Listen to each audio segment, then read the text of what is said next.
Hey guys, I got a pretty dirty 2022 Dodge Ram 2500. We're gonna change the cabin air filter. This is the easier way to do it. There is sometimes a piece right here. You just need to push it down right there and pop it out. And then right here, push that in so it'll go down a little bit more. I already removed this piece.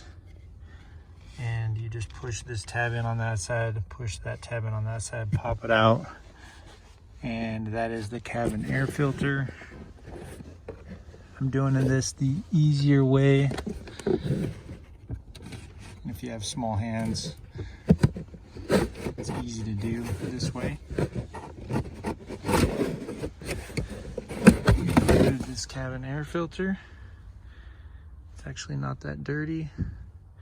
And then we're gonna put a new one in and back there. If you want to remove the whole thing, you're just gonna have to push that piece out as well, and this whole thing will come off. But honestly, I'm just gonna remove this because I can do it without having to remove the whole thing. So just put the new cabin air filter in there, put the door on, and then just pop it back up and reconnect this piece right here, and you're good to go. Thanks for watching.